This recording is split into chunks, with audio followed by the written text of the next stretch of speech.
Magandang hapon, class. Magsitayo po muna ang lahat upang manalangin. Amen. Bago kayo umupo, pakipulot ng basura sa paligid at itapon ito sa basurahan. Okay, maaari na kayong umupo. May lumiban ba sa klase? Mabuti naman at walang lumiban. Sino ang nakakaalala ng tinalakay natin nung nakaraan? Pakitaas lang ng kamay ng gustong sumagot. Okay, Mark. Tama, noun. Ano naman ang noun? Okay, Kenneth. Okay, magaling. Noun is a word that names something such as a person, place, thing, or idea. For grade 4 student, I want you to list words on your notebook. Give a noun as many as you can. Ano ang napansin nyo sa apat na sentence na to?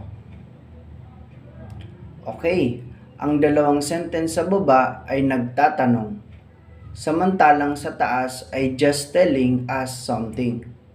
Ano pa? Okay, ang sa taas ay nagtatapos ng tuldok at sa baba naman ay nagtatapos ng question mark. Mag-focus muna tayo sa dalawang to. Doctor treats sick people. Mr. Robles likes to cook. Ang tawag sa sentence na to ay declarative sentence. Declarative sentence is if a sentence makes a statement or tell us something and begins with capital letter and ends with a period. Example, my friend loves reading books. Elsa is watching her favorite movie. He helps his brother with his project. What is your favorite fruit? Who locked the door? This is interrogative sentence. Interrogative sentence is if a sentence asks question or wants to know something and begin with capital letter and ends with question mark. Question word: who, what, when, where, why, how, and which.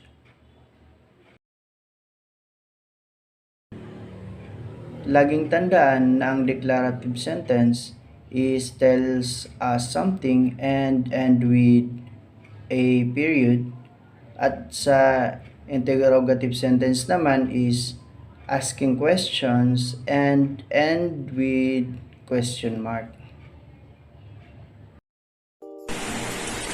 Ngayon ay hahatiin ko kayo sa dalawang grupo at bawat grupo ay may nakahanda akong activity. This activity have a different direction. Group 1. Here is your instructions. Write 5 sentences that state information or make state merits using declarative sentences. Group 2. Here is your instructions. Create 5 sentences that ask questions or seek information using interrogative sentences. Okay, grade 4 students, tapos na ba kayo sa pinagawa ko kanina?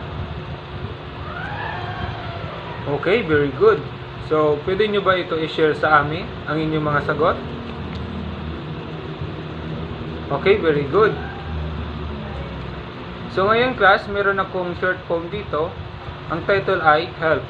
So, gusto kong makinig kayo ng mabuti habang binabasa ko ito. Maliwanag ba class? Very good. So, makinig class. The title of poem, Help. I wonder why English words are not fixed. If root is roots, then why is foot feet? I have one tooth, but when many, they are teeth. Please answer me, for I cannot wait. House becomes houses, but mouse is mice. Blouse to blouses, but louse is flies.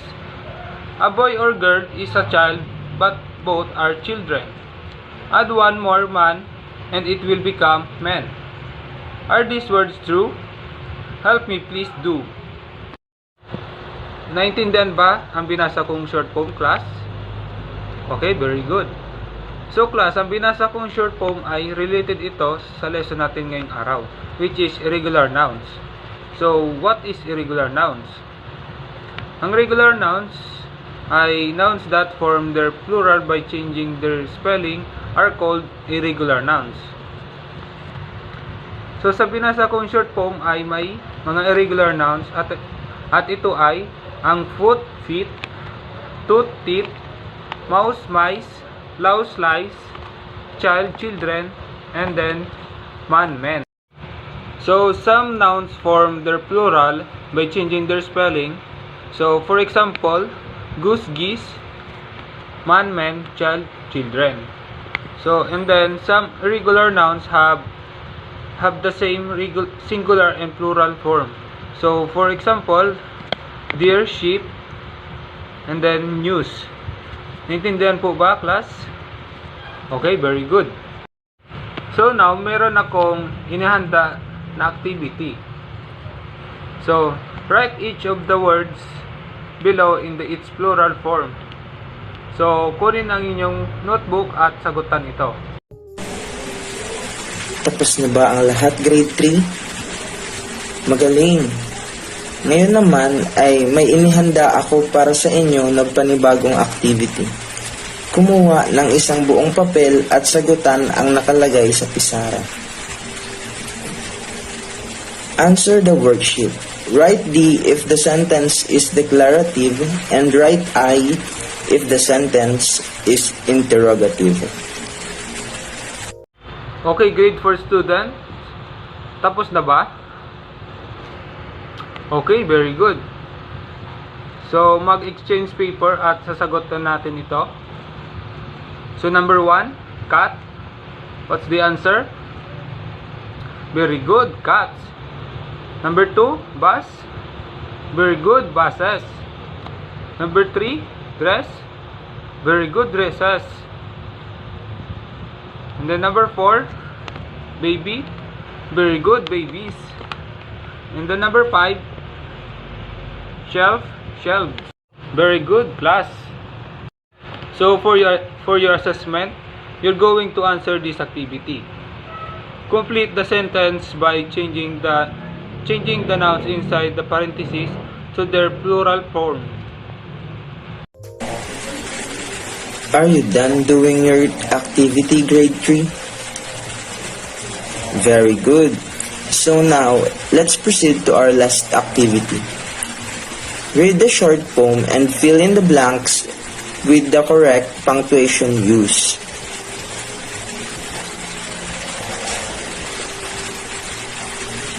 Are you done, grade 3?